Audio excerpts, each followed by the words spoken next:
Greetings, fellow math nerds.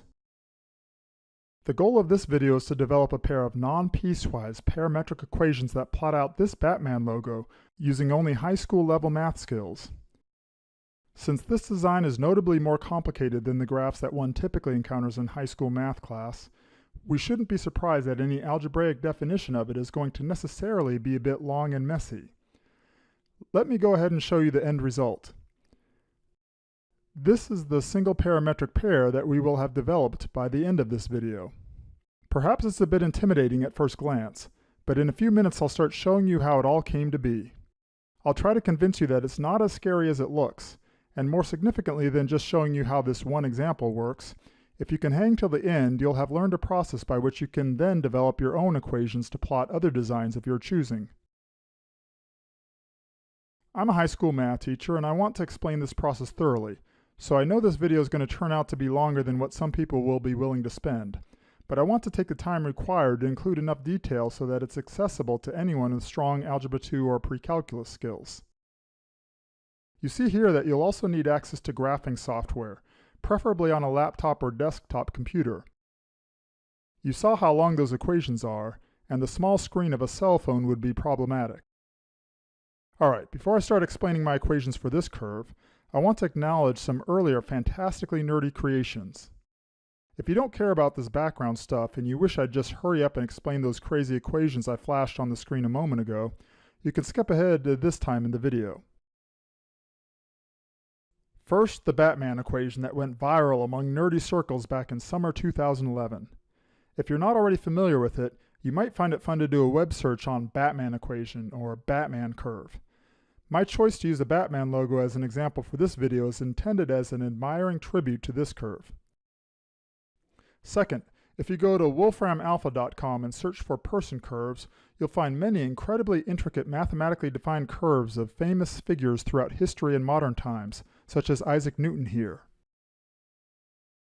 Similar to my process, these curves are defined parametrically. However, the underlying mathematics of the person curves is quite different from what I do. I love both the 2011 Batman equation and these person curves. They, along with my process, all have their really cool features as well as their deficiencies. I think the coolness is immediately and strikingly apparent in these creations, but let me take a moment to comment on the shortcomings I saw in both of these approaches, shortcomings that I sought to address when developing my process. First, the Batman curve. A big part of the appeal and fascination with the Batman equation is this notion that such a complicated design is completely defined by just a single equation. I'll display that equation more clearly here. I don't think it would have become nearly as popular as it did if it had been presented as, say, 6 different equations. But in actuality, that's what it is. 6 different equations. Even the creator of the Batman curve himself readily acknowledges that.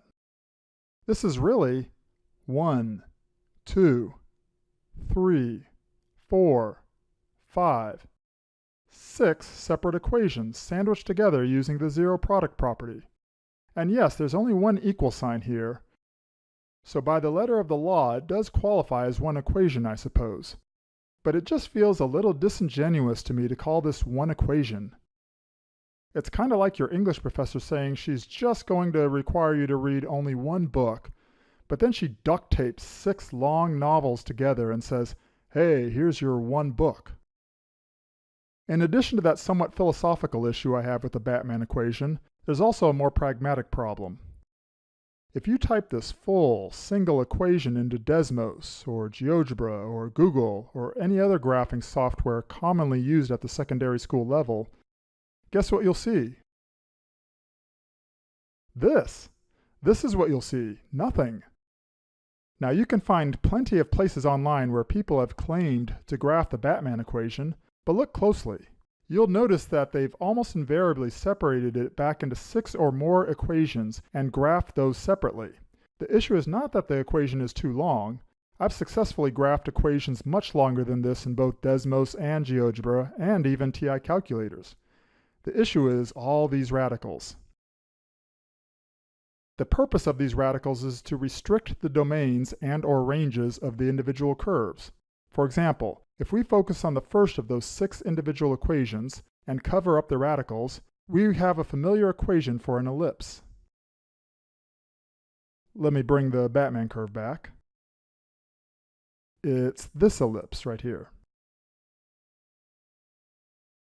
When you plug in the x and y coordinates of any point on that ellipse, let's use this one, this entire expression calculates to 0. And that's what we wanted. That's why these points represent solutions to the equation. When we introduce the radicals, for these points, nothing changes. They just produce square root of 1 in both cases. But these points produce a square root of -1 in either one or both cases of the radical. This expression is no longer equal to 0. The overall equation is not satisfied, and therefore these points are removed from our solution curve. Pretty clever, huh? No problem yet. If you enter just this first equation into your grapher, it will give you the trimmed back ellipse you see here. But here's where the problem lies. Entering those same coordinate values into these expressions produces a bunch of square roots of -1. The x value is not in the domain of those curves. Mathematically, that shouldn't matter. Your brain knows that this first expression equals 0, and 0 times anything, real or complex, equals 0. But most graphers are only looking to graph on the real number plane, and anytime they encounter a complex number, they just treat the entire computation as undefined. Therefore, the overall equation is not treated as true, and these solution points end up not being plotted by your grapher. You end up with this, nothing plotted on your real number coordinate plane. This occurs for all points on the original Batman curve, and even though this problem is due to an imperfection of most graphing software and not a mathematical flaw in the equation itself, the bottom line is we're still deprived of the pleasure of seeing the Batman equation graphed before our eyes as a single curve. I hope that was clear. I promise I'll be much more brief in addressing the person curves. In searching for a way of developing equations that plot out interesting curves, if you want a method that is accessible at the high school level, this is not it. Creating such person curves requires use of Fourier series, which you may have never even heard of unless you're a math or engineering major. Developing them requires sophisticated commercial software. Nobody's going to develop equations for this curve by hand. Let's take a quick look at the awe-inspiring pair of parametric equations which plot out Isaac Newton, as downloaded from Wolfram Alpha. Alright, again it's parametric, so here's our x of t already spilling off the screen. I'll start scrolling down and scrolling and scrolling. If we were to print this out on paper, it would probably fill at least several pages.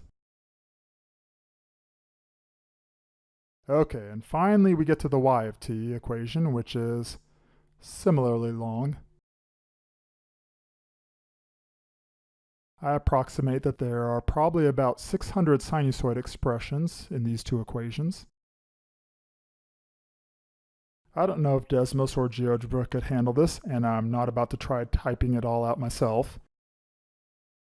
And there it is. So yes, this person curve is legitimately plotted as a single parametric curve, but it's kind of like your English professor saying she's just going to require you to read only one book, but that one book contains 10,000 pages, and it's actually written in some other language that you don't even understand. If you can't tell, I've had some traumatic experiences with English classes during my formal schooling. In contrast to the Batman equation and the person curves, the process that I'm finally about to show you legitimately provides a single explicit parametric pair of equations, not a bunch of implicit equations simply multiplied together, may actually be graphed as a single curve in all popular graphing software. It will not have to be split up and graphed as several individual curves. Is accessible at the high school level. You don't need to have completed upper-level math or engineering college courses to understand it. Only requires free graphing software. Again, Desmos and Geogebra are two of my favorite toys, but I'm sure there are other suitable graphers out there. So, enough preamble. Let's get started with developing my Batman parametric pair of equations.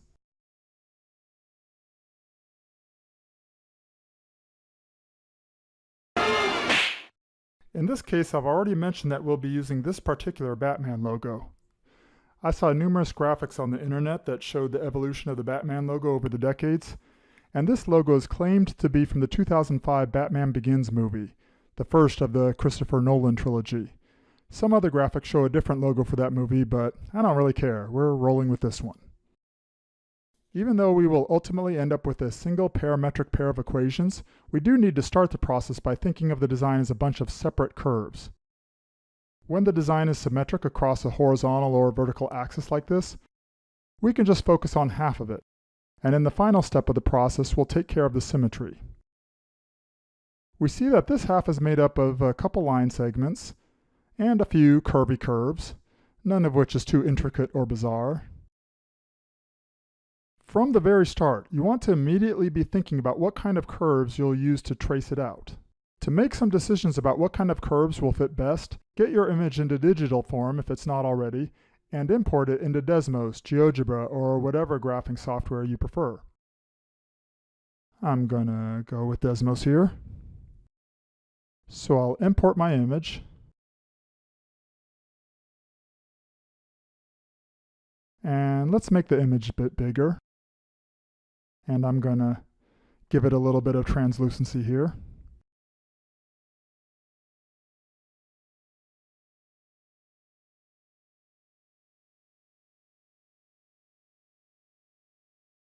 Okay, notice that when the tip of the wing is at coordinates 22, 0, this other vertex lies at around 10, 0, and the tail is at about 0, -9. Some of the vertices up here don't land quite as cleanly on grid points, but you'll never get all the vertices to have integer coordinates, and we've scaled the image large enough so that if you just round those coordinates to the nearest integers, it won't distort the design too much. Alright, to keep this video from going 5 hours long, this is one of those times where I need to assume that you're comfortable enough with Algebra 2 or pre-calc skills to apply graphical transformations to the basic curves. I'm going to throw my several individual equations and curves on the screen, expect that they look familiar to you, and keep my comments about them relatively brief. If you're a high school student, maybe this will remind you of a project your teacher once assigned you. Looking at the curves themselves, the first thing you notice is that this set of curves does not fit the design perfectly well, but I'm going to suggest that they are good enough to use as an example in this video. Notice that if I hide the logo image, who's going to look at that and go, boo, that sucks? Come on, no one's going to notice that it's not perfect. Looking at the equations, what might throw you off are all those absolute value bars around the x's and those curly braces at the end of each line. If you can overlook those symbols for just a moment, you'll see that these are pretty typical transformations of basic curves. We have a horizontal line here. We have another line here in point slope form. We have a parabola whose quadratic function is written in vertex form here. This equation, written explicitly, graphs a portion of an ellipse. That's this curve here.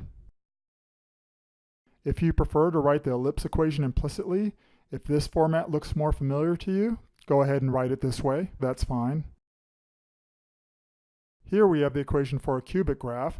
Notice it's a transformation of x equals y cubed, not the more familiar y equals x cubed. That's this curve here. And finally, we have a couple more parabolas whose quadratic functions are written in vertex form. Okay, let's use this parabola here. Let's use that parabola to demonstrate what's going on with those absolute value bars and those curly braces. I'll start by just deleting those and making it just our common quadratic in vertex form. Okay, as I zoom out, I see that we really want to address the symmetry of this parabola. I want it to be mirror imaged across the vertical axis. That's what the absolute value bars do. I just take this x, select it, and put some absolute value bars around it, and get a symmetric graph now. And I encourage you to really think about it until you're really sure that it makes sense why that works. I notice some of the points on this symmetric graph. Positive 16.5, negative 16.5. Positive 22.0, negative 22.0.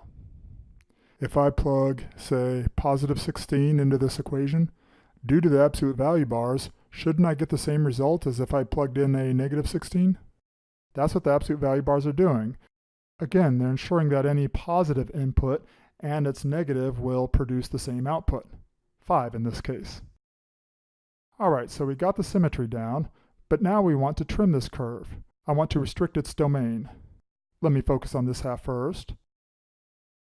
I want to restrict this curve from x values of 10 up to 22, and that's what the curly braces do. This is a Desmos format. You'll have to check whatever grapher you prefer to figure out how to restrict the domain.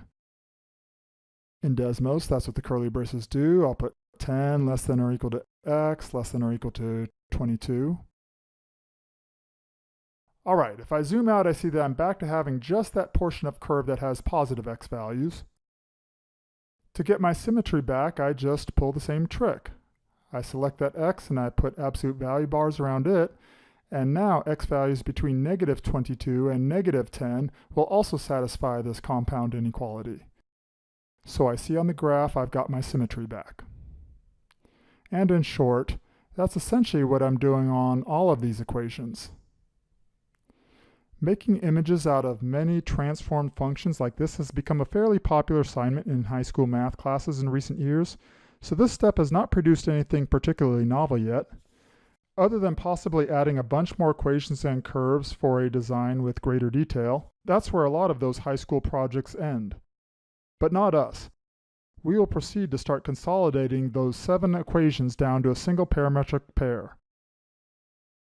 A quick side note for the uber geeky Batman purist who just can't get past these curves' imperfections. I'll quickly show you my more complicated set of curves before we return to the simpler set and proceed with the demonstration.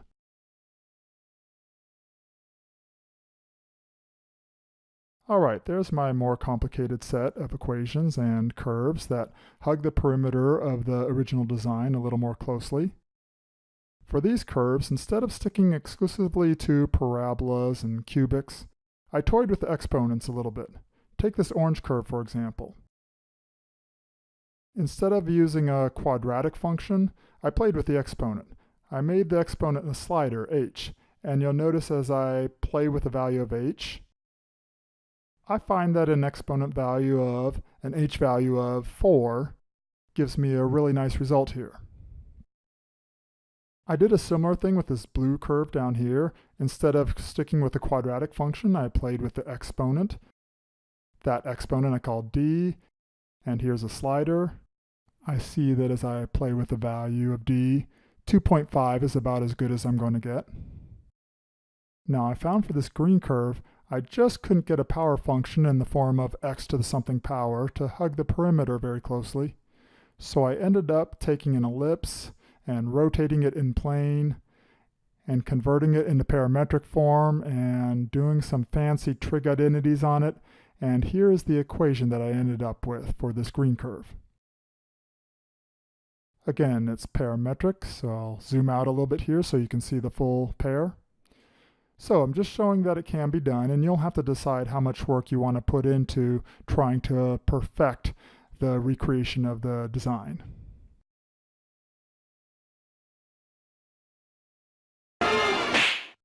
For step 2, I'm old school and I still get nerdy pleasure out of sketching our symmetric half design by hand on graph paper. You may prefer to just print out a screen capture of the individual curves from your graphing software. That's fine too. Either way, we're going to start conceptualizing this as a single parametric curve, and we want to establish our t values. If you're not yet familiar with parametric curves, the concept is not too tricky. Let's envision a little bug crawling along the perimeter of our design in this xy plane. Let me zoom in a bit here. The bug starts here at time t equals 0, and we're going to document the times at which the bug reaches each vertex. Let's say the bug takes 1 second to travel from each vertex to the next.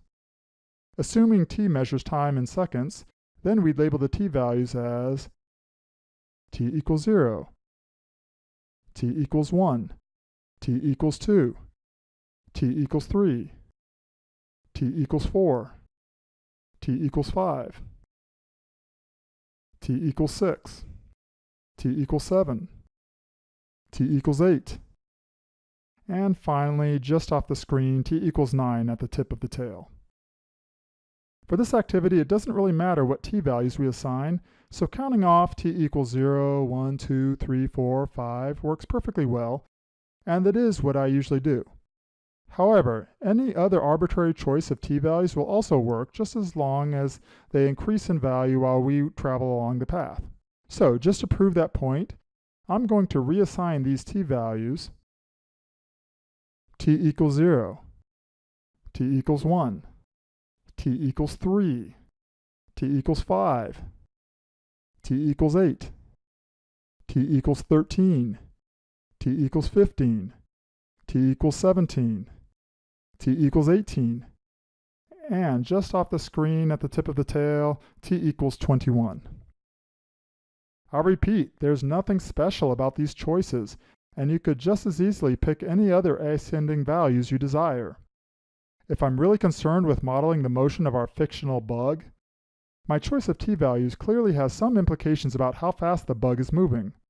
With these new t-values, it no longer takes just 1 second to move from one vertex to the next. Now the bug takes 2 seconds to go from here to here, t equals 3 to t equals 5, and it takes 3 seconds to go from t equals 5 to t equals 8, and it takes 5 seconds to go from t equals 8 to t equals 13, and so on. But our concern today is algebraically defining a curve, not worrying about the velocity of a bug. So let's just roll with these values. Even though it's not hard to read the x and y values off the axes, I do highly encourage you to draw or print out the design and write the x, y, and t values like I did here. I think it reduces careless errors later on. And that leads us to step 3.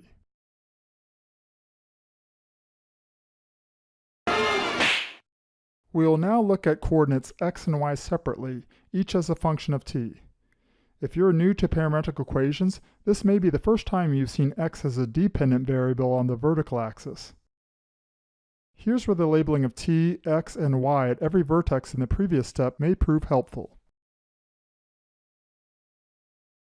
These are the same values I just highlighted at the end of the last step. To connect the dots, technically there are infinitely many ways to do so. We can draw like this, or even this. And any of those options are valid as long as you then draw the y of t graph in a way that is mathematically agreeable. I'm not going to elaborate on that point any more than I feel is necessary for this activity, so if you have questions about different ways of parameterizing a curve, I suggest you follow up with someone who is comfortable going deep into that topic. Here, we're going to try to keep it as simple as possible. Let's cram all 3 graphs onto the screen at the same time. Notice that in order to fit all these onto the screen, we'll temporarily limit the graphs to t-values from 0 to 13. For any line segments in your original design, the best choice, thankfully, is the most intuitive one. Just connect the corresponding points on the x of t and y of t graphs with line segments as well. For parabolas like the one you see here that open upward or downward, as opposed to leftward or rightward, we're dealing with a transformation of the basic function y equals x squared.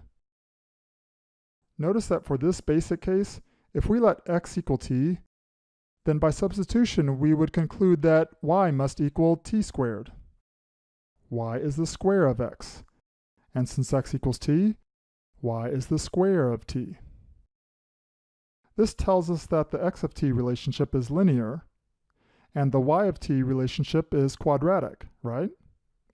Therefore, we'll connect the corresponding x of t points with a linear function. And I'll go ahead and trim this parabola back, and then connect the corresponding y of t points with a quadratic function. Let's next look at this cubic segment of the Batman logo. It's a sideways cubic, so to speak, a transformation of x equals y cubed instead of the more familiar y equals x cubed. We could let x equal t like we did a moment ago, and then by substitution, y must equal t to the 1/3 power, or cube root of t. That is one of the infinitely many ways one could parameterize this curve. But when possible, I prefer to avoid these fractional exponents. So instead, let's let y be linear. Let y equal t. And therefore, by substitution, since x equals the cube of y, x must equal t cubed. This tells us that if y of t is linear, then x of t must be cubic. So I'll draw a line segment between those corresponding points on the y of t graph. And envisioning what the graph of this equation looks like in my head, I'll draw part of a cubic graph like that on the x of t graph. I'll point out that if this cubic graph on the xy plane had continued like this, I would have continued the x of t graph accordingly like this. Hopefully you're getting the hang of this and will find it to be a pretty intuitive and easy step. The one common curve for which I believe reasonable people may choose different parameterizations is the ellipse, and we do have a segment of an ellipse here. If you are not yet fluent with trigonometry, and more specifically the unit circle, then you may be inclined to model an ellipse with the standard form equation. Then you might choose to solve for y and write the equation explicitly in this form, plus or minus square root of blah blah blah blah blah plus k. And from there you would conclude that x of t might be linear and then y of t would be a quarter ellipse. And if you're not fluent with trig, go ahead and go that route. It does work. But if you're comfortable with trigonometry and the unit circle, then in my opinion this is a no-brainer. Let's parameterize this quarter of ellipse trigonometrically. Let's bring back our imaginary bug. And notice that when our bug walks along this segment of the ellipse, at first the x values are increasing relatively quickly because the motion is more left-right than it is up-down. But by the time you get to the end of the ellipse, the motion is more up-down than left-right, and therefore the x values are not increasing quite as quickly. So again, x values increasing quickly at first, but not so much by the end of that segment. Accordingly, on the x of t graph, rise quickly at first, but then not so much by the end of that segment. Contrast that with the y values. Let's walk our bug along that ellipse segment again and focus on the y values. Notice the y values are not changing very much here near the beginning because the motion is more left-right than up-down, but by the time we get to the end, that's where the y values are increasing more quickly. So accordingly, on our y of t graph, will increase not very quickly at the beginning, but more so at the end of the segment. And just to be absolutely clear, these two segments that we just drew on the x of t and y of t graphs, those are not the shapes of ellipses or quarter ellipses. Those are segments of sinusoids, both of them. I find it helpful to label these curves types like I'm demonstrating here, because when you're hand drawing these curves, it would be very easy to confuse a sinusoid graph or a cubic graph in this case, or to confuse a parabola and a sinusoid from a hand sketch. Take a moment for nonlinear curves to make sure that you're drawing the concavity correctly, if I may go ahead and use some calculus terminology. What I mean is, be very alert to the very easy mistake of drawing, say, this curve, this cubic curve, concave up, instead of its correct concave down. Or drawing this parabola, concave down, instead of its correct concave up. As needed, go back to the original xy graph and ask yourself, when are the x values increasing relatively quickly versus slowly? When are the y values increasing relatively quickly versus relatively slowly? Do what you need to do to make sure that you get that concavity correct. All right, here are our final x of t and y of t graphs for the full interval of t from 0 to 21.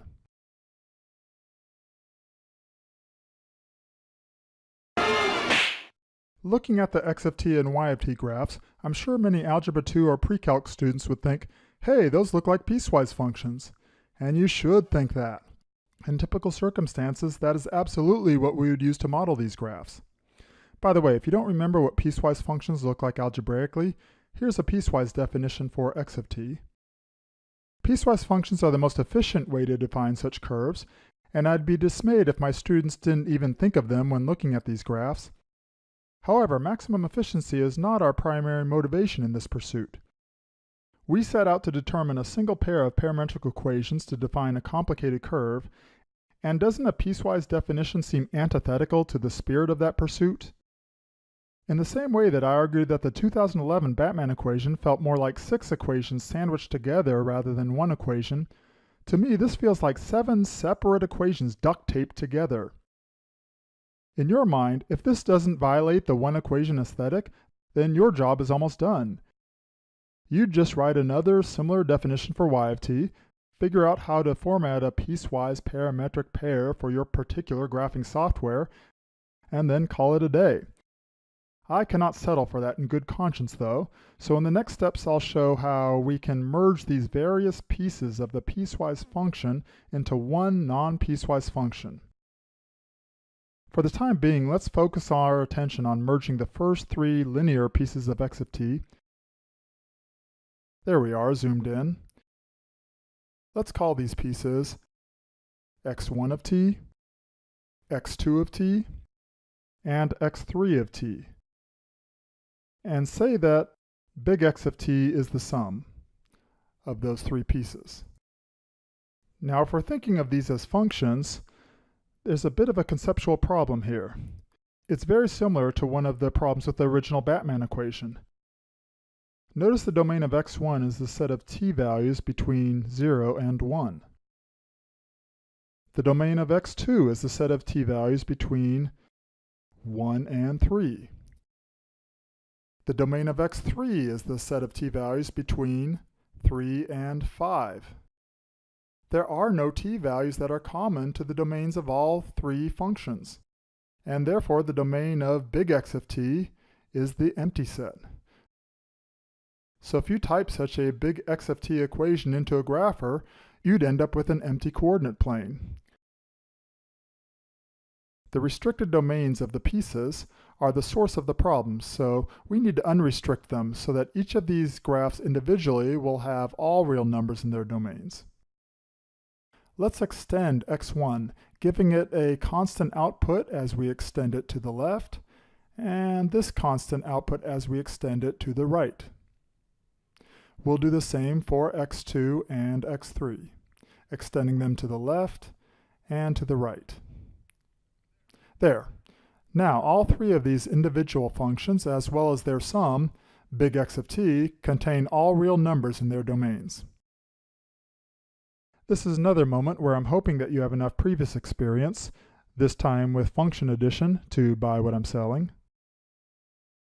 We'll find later that when you add these 3 simpler functions, x1, x2, and x3, what you actually get is a vertical translation of the function that we really want. So later we'll determine a constant c that we can add to correct for that.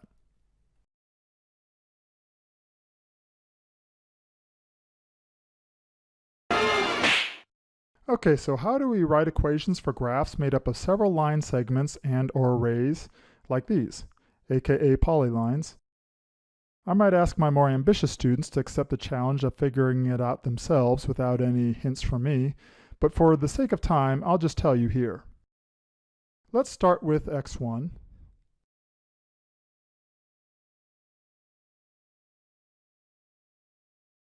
This equation, without a particular constant at the end, actually gives me this, a graph that's a little bit too low. But as mentioned at the end of the last step, we'll worry about the vertical translation a little later. By the way, if you want to get a better understanding of why this function equation works, I suggest that you start by looking at the graph of these absolute valued equations individually, and think of how function addition works. Notice that this one matches the slope of the line segment portion of x1 of t, and these constants match the t values of the vertices. Similarly, the equation for x2 of t is this. Again, notice that this represents the slope of the line segment portion of the graph, and these values represent the t-values of the vertices. And the equation for x3 is, maybe you can anticipate what I'm going to do here.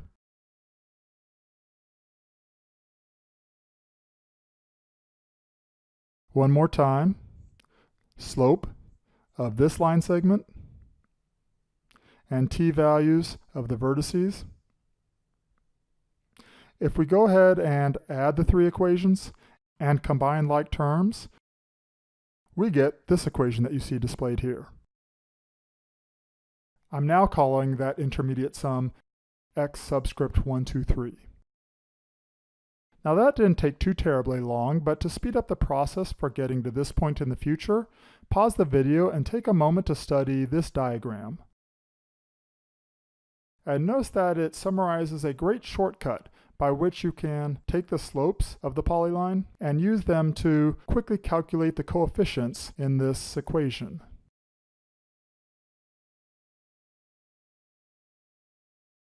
I'm going to assume that you've already paused and studied this if you felt like doing so.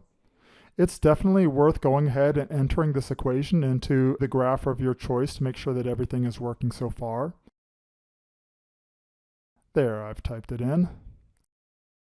And as I mentioned, we do see that this resulting curve needs a vertical translation. We expected this graph to go through the origin, 0, 0, right?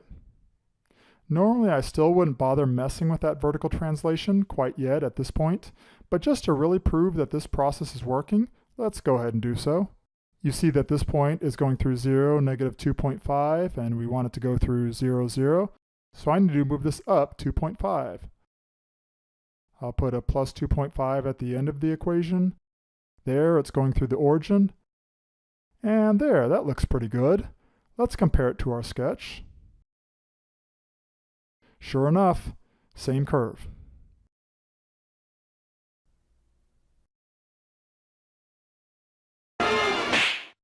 I'll go ahead and take a brief detour to say just a bit more about vertical translation at this time.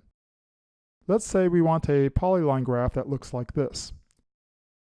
No matter what a and b are, we know that the slope of this line segment is 1, right? The rise is b minus a. The run is b minus a. So rise over run is 1. Therefore, as discussed in the last step, we start with the equation, let's call this f of t. F of t equals our slope of 1 over 2, and the rest of this. But if we plot that, it would land us right here. Graphically, you can see that we need to translate the curve up by this distance, from the t-axis up to this height, which is halfway between a and b. That's the amount of our vertical translation, so our equation becomes the expression that we already have plus the average of a and b. I usually factor out the 1/2 and rewrite the equation like this. Simple enough, right? Let's do a really quick example. To write the equation for this polyline where a equals 5 and b equals 8, we would write f of t equals a slope of 1. Let's see, a is 5, b is 8, and then we're going to add 5 plus 8. I'll go ahead and combine them and put 13, and that's our equation. Let's verify in our grapher. Here's the equation, entered into Desmos. And on the graph, we see that it does go through 5, 5. And it also goes through 8, 8, just like we wanted.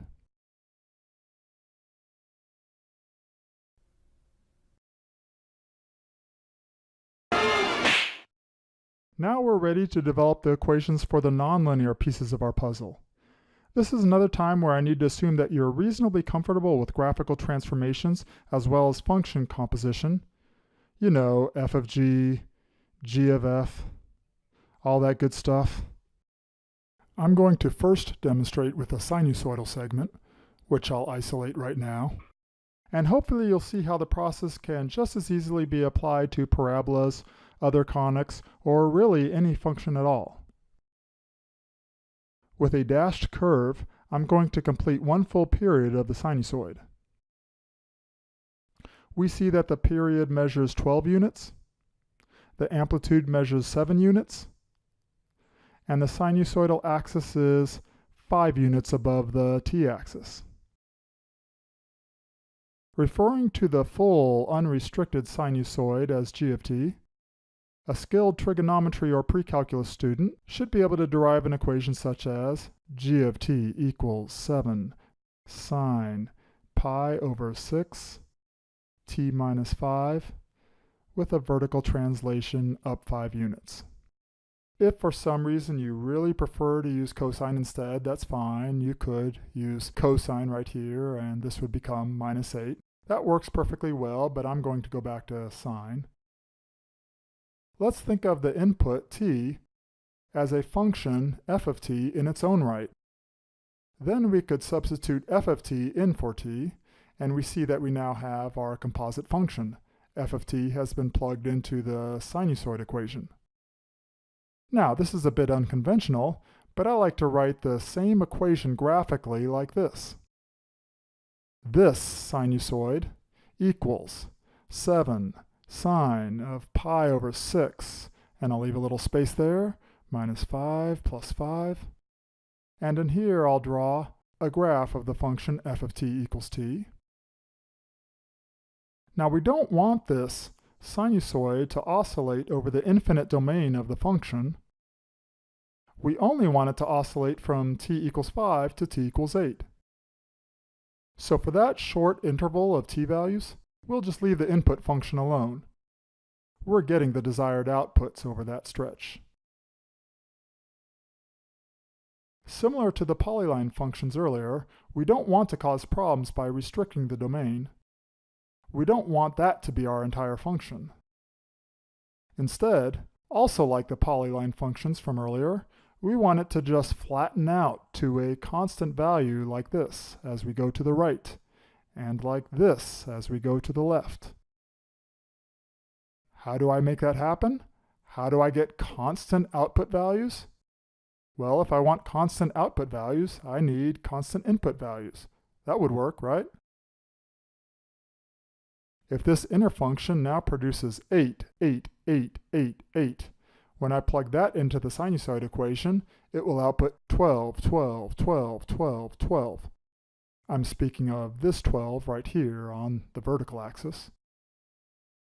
Similarly, if this inner function is producing 5, 5, 5, 5, 5 over here, when I plug that 5 into the sinusoid equation, it will produce, coincidentally, 5, 5, 5, 5, 5 on the output curve as well. Constant stretches of input will produce constant stretches of output. So let's get rid of this old input function. And what equation should we replace it with? I hope you see what I'm doing here. Let's flash back to the slide from the last step. There it is. That's the equation we were looking for. Let's take that equation and substitute it into the sinusoid equation.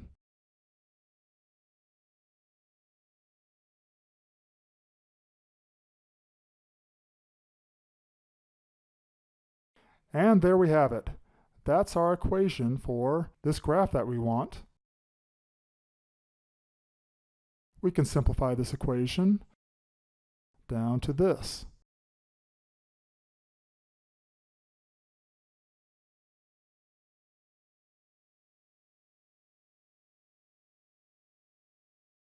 And actually, let's relabel it. Since we called those earlier pieces x1, x2, x3, let's call this one x4 of t. And that's it for our sinusoid segment. I enter it into Desmos just to verify that it works. And actually, here's the x4 of t before I've substituted in the f of t equation. So it oscillates over the entire infinite domain. I'll take that f of t, copy it, paste it where the t was, And I see, sure enough, that's the graph that we wanted. 5, 5, and 8, 12. I'll go ahead and clean this up, simplify it like I did on the slide. All right, there we go. So back to our x of t graph. We've addressed x1, x2, x3, and we just now addressed x4. I'm going to go back to Desmos and just very quickly, almost real time, show how we can come up with x5. Remember, this is cubic. And I'm going to try to leave you with the impression that once you get comfortable with this process, you can do these steps pretty quickly. Here I am back in Desmos, and we want a cubic that goes through these 2 points, 8, 12 and 13, 22. I want the center of that cubic to be at 13, 22. So using my knowledge of function transformations, I'll write x5 of t. I'm going to move to the right 13 units, right? T minus 13. It's a cubic graph, so I'll raise it to the third power, and I need to go up 22. Okay, there's my cubic graph. I see that it's a little bit too skinny. I want it to widen up a bit and go through this point 8, 12. Okay, since it's cubic, if it goes to the left of center 1, 2, 3, 4, 5 units, then on a basic cubic graph, it would go down 5 cubed units. It would go down 125 units. But I don't want it to go down 125. I want it to go down 1, 2, 3, 4, 5, 6, 7, 8, 9, 10. I want it to go down 10, not 125 units. So that'll be my coefficient. I need to vertically shrink this by 10 over 125. And there, I see that the graph now goes through the 2 points that I want. But of course, I don't want it to be cubic over the entire infinite domain. I only want it to be cubic over the interval of 8 to 13. And I want it to be constant everywhere else. So, remember how this goes? I'm going to write f of t equals slope of 1 over 2. And then I'll do, let's see, t minus 8 inside absolute value bars and subtract absolute value of t minus 13. And then I will add the sum of 8 and 13, which is 21. Now let me go ahead and turn off the other earlier graphs. Okay, this is my input function. This is my inner function that I want to now plug into the outer function. Function composition here. So let's copy that. I'll go up here to the t and I'll just paste. Before I bother trying to simplify it, let me make sure this curve looks good. And it does. It's doing exactly what I want, and it didn't take very long. This f of t, I've already copied and pasted it into the x5 graph, so I can get rid of it now. And now I'm just going to simplify it a bit. Let's see, I've got a plus 21, but it's being multiplied by 1/2. So 21 halves minus 26 halves. 21 halves minus 26 halves, that's going to be minus 5 halves. So I'll put minus 5, get rid of that, double check, make sure I haven't screwed anything up. No, it looks good. Okay, what else can I simplify? I see that 1/2 there. That's being cubed. That's being affected by the exponent. 1/2 inside the parentheses, being cubed, is equivalent to a 1/8 on the outside. So let me put a 1/8 on the outside, get rid of that 1/2 on the inside, get rid of those extra parentheses. And let's see, 1/8 times 10 over 125. If I divide that by 2, I get 5. If I divide that by 2, I get 4. Okay, if I divide that by 5, I get 1. If I divide that by 5, I get 25. 1/4 times 1/25 is, that's 1 over 100. Get rid of that. And there. My graph is still intact. So you see, didn't take very long, and that's our x5 equation. And I repeat, this general process that I've demonstrated can be applied to any function at all.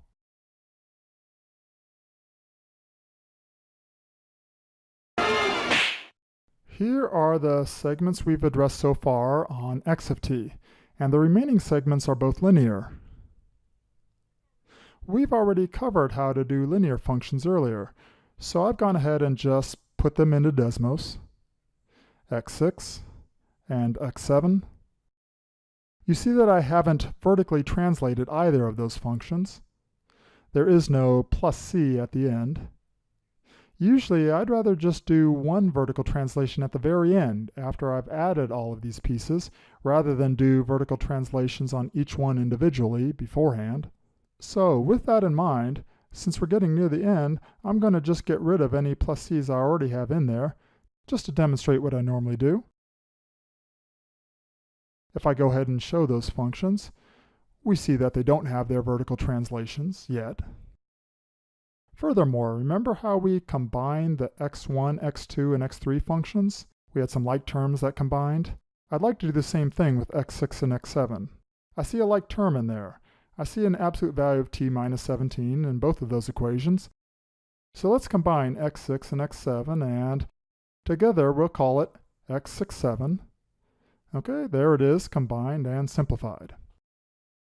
In Desmos, since I have all these pieces uniquely labeled, x123, x4, x5, x67, since they're uniquely labeled, I can add them by entering big X of t equals x123 plus x4 of t plus x5 of t plus x67 of t.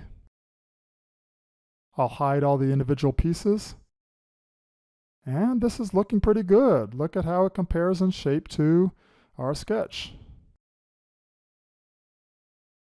But we do need our x of t graph to go through 0, 0. We see that our graph in Desmos goes through the point 0, negative 1.5. To go through the origin, we need to vertically translate this graph upward by 1.5, so let's do that. Again, instead of a bunch of individual vertical translations, we're doing just one vertical translation at the end. I check one more time, look at all those vertices, compare their coordinates to what we're expecting, and everything looks good. You can certainly leave big X of t defined the way that it is right here in terms of those other pieces. I do find something satisfying about having the complete definition contained entirely on one line rather than referring to equations defined on other lines, so I typically copy and paste the equations all onto a single line. Beware though that Desmos will let you enter extremely long equations, but once the terms start running off the right edge of the screen, it becomes difficult to access them. So if you choose to go that route, you'll want to start with the last terms and then copy and paste the earlier terms in before them. Let me demonstrate.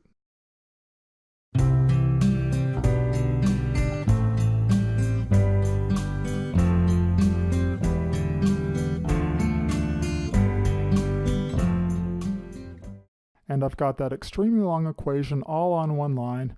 The only other thing I can think of to try to get to see some more of those terms is to zoom in or zoom out in the web browser. On most web browsers that I use on a Windows machine, that's Control- or Control+. Here I'll do a Control- to zoom out, and I'm seeing more of the equation. In fact, I managed to get the entire equation to fit onto one line here, but unfortunately the type's really small, so you decide how you want to handle that. If I go that route, I can go ahead and delete these individual pieces now. They've already been pasted into the master x of t equation. So wow, if you've hung with me this far, congratulations. I hope you're beginning to sense the payoff and see how the process can actually be performed pretty quickly once you're used to it. The y of t equation is developed in exactly the same manner as x of t, so I won't take any more time repeating those instructions. For the record though, I'll display both equations here.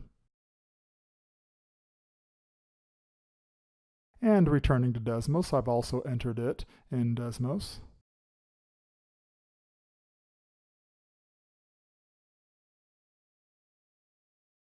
And here we have what might be our first big moment of satisfaction.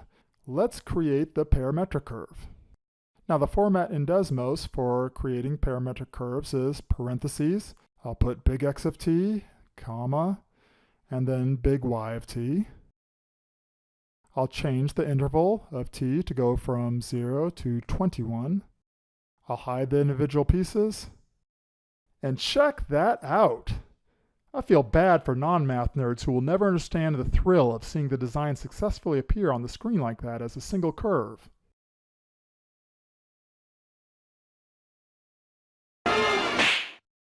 Finally, the last step, and thankfully it's a fairly simple one. We've thus far only been focusing on one half of the design. Let's think about how we can get the other half with very little extra work.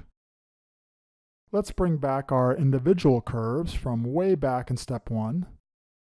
On those curves, we have points x equals 22, y equals 0, x equals negative 22, y equals 0, x equals 2, y equals 17, x equals negative 2, y equals 17, x equals 12, y equals 14, x equals negative 12, y equals 14. What I'm getting at is we want to duplicate the mirror image of the parametric curves that we've already made, but in that mirror image we want opposite signs for the x values and same signs for the y values. So let's look at those components individually, and let's look at the y of t graph first. We're going to use a technique that I mentioned way back in step 1.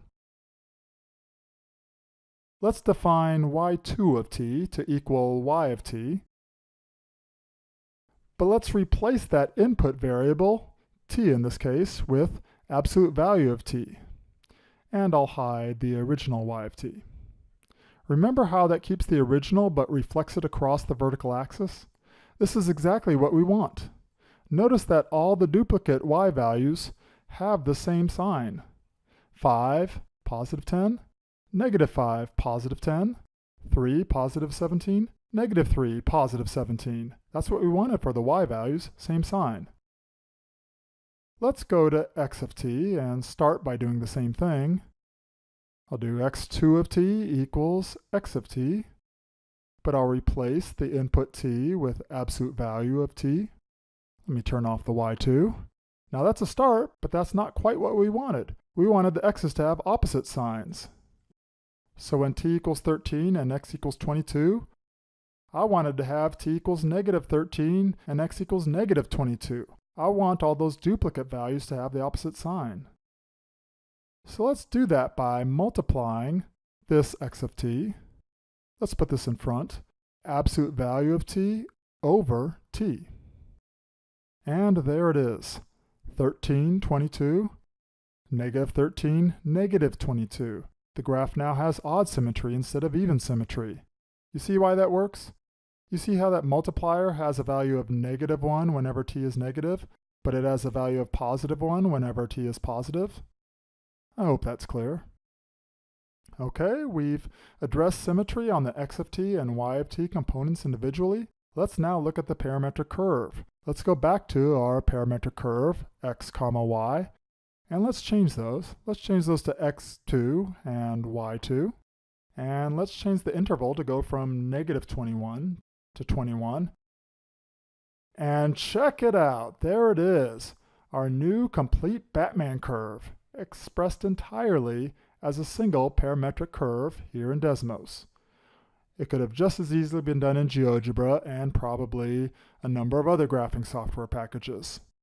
Recall that one of my gripes about the original 2011 Batman equation is that it couldn't really be graphed as a single curve in most graphing software. It had to be graphed as 6 or more individual curves. Admire that in this case we've achieved this. It's graphed as a single curve. Now if one wants, instead of doing the x2 and y2, you could have just gone to the original x of t equation, and you could have just replaced all those t's in the input, every single one of them, with an absolute value of t. You could have done the same thing with the y of t, replaced all those t's with the absolute value of t. Remember, with the x of t, you also need that multiplier in front.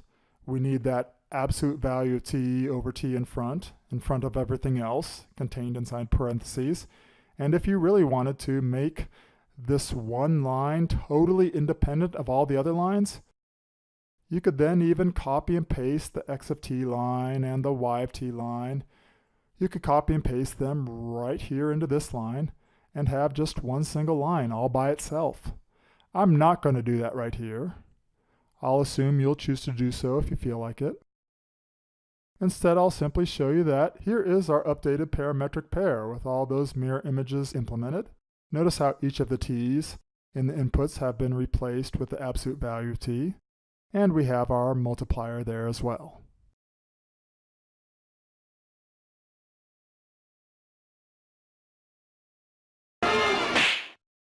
I know this video is going long. You're a truly committed nerd if you're still hanging. Or else maybe you're one of my students and I arm twisted you into enduring all this. A couple final comments before I stop yakking. The Batman design that we used for this example could be drawn as one continuous curve. But what if our design includes a jump discontinuity? For example, let's say that for some reason I want the tail to disconnect at x equals 10, y equals 0, and move down 4 units. The x values on the tail didn't change at all, but all the y values got decreased by 4 units. That means our y of t graph would now have to look like this. Since x of t didn't change, I'll move it off the screen. Consider this function, h of t equals absolute value t minus 17 over quantity t minus 17. This is just a constant graph, except for that jump of 2 units upward at t equals 17. But our graph of y of t didn't experience a jump of 2 units upwards, it experienced a jump of 4 units downward. So we'll multiply this function by negative 2. Now we've got a jump of 4 units downward. Now if I add this expression into our y of t equation, what it's going to do is move this section of the graph 2 units upward, positive 2, and it's going to move this section of the graph 2 units downward. I didn't really want to move this section at all, and I wanted this section to move 4 units downward, not just 2 units downward. So let's do this. Let's subtract 2 in the equation. That moves the graph down 2, and that's what we want. We wanted to add 0 along this stretch. We didn't want it to change at all. And we wanted to add negative 4. We wanted to vertically translate this portion downward by 4. So back here in Desmos, either at the end of the y of t equation, or I can just put it here in the beginning. If I put negative 2 absolute value t minus 17 over quantity t minus 17 minus 2 added to the rest of that equation, there you have it. The tail has been moved down 4 units. And of course, you could implement multiple jumps in the y of t equation, as well as the x of t equation if you need to. This is a pretty robust process that can accommodate a very wide range of designs. Let's close out the video with a few more of my designs. This is one of my earlier designs. It's made up of quite a few segments, 12 segments to be exact, but they're all linear. You see that there are a number of jump discontinuities, a number of times when you have to lift your pencil when tracing this design. Here's a jump. Here's another jump. Here's another jump. Here's another jump. Here's a jump. Here's a jump. And here's a jump. And in the equations, you see where the jump discontinuities have been added in. In this design, again, we see several jump discontinuities, and the design is mostly made up of ellipses, or segments thereof. Therefore, we see evidence of the trigonometric parameterization of the equations. We see cosine for x and sine for y. Cosine and sine again. This time sine and cosine. Cosine and sine. And if you're comfortable with trig, you know that any cosine can be converted into a sine via horizontal translations, and vice versa. Here's a fleur-de-lis in honor of New Orleans, the city I've called home since summer 2005. That's a very curvy shape, and accordingly we see a lot of sines and cosines throughout the equations. Notice that in some cases, these trig expressions are indicative of a segment of an ellipse.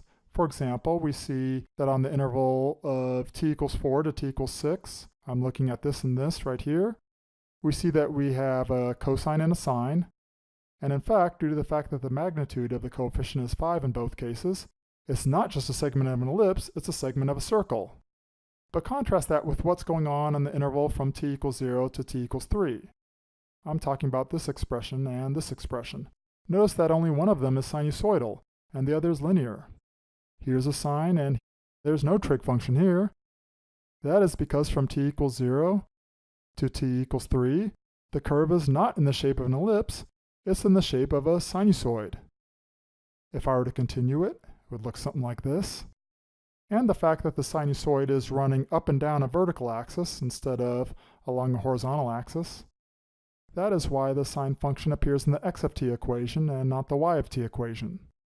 If sine had appeared in y of t and x of t had been linear, then we would have had a sinusoid running along a horizontal axis.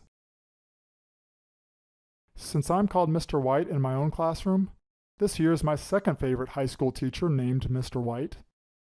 You can probably see that the level of difficulty in this curve has gone up a few notches from what I've shown you previously.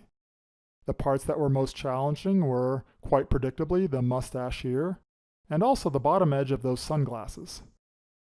And as the curve becomes more complicated, of course the equation is going to become longer as well. The oscillations in the mustache were going left-right along a horizontal axis, and that's why we see an appearance of cosine in only the y of t equation. And the bottom edge of those sunglasses, that took a little experimentation. I ended up using a rational function here, as well as hyperbolic cosine. I don't really have to pull that function out too often in this kind of activity.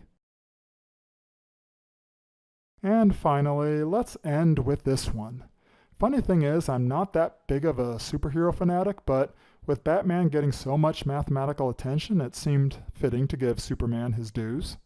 Here it is in Desmos. Single curve. This design is made up of almost 30 segments, so the equation got to be a little ridiculous in length. But Desmos and Geogebra both handled it quite well. And here are those equations. Now this time I organized the expressions by type. You see linear expressions here, quadratic here, trigonometric, jump discontinuities, and you can see that the expressions are spilling off the right edge of the screen. Let me show you how long they are. There it is.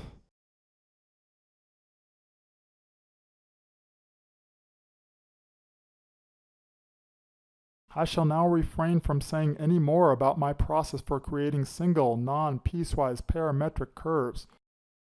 I hope you found it interesting and/or fun. I have no expectations that this will necessarily reach beyond an extremely small niche of the nerd population, but if you end up making any curves with this process, I'd love to see them. Bye.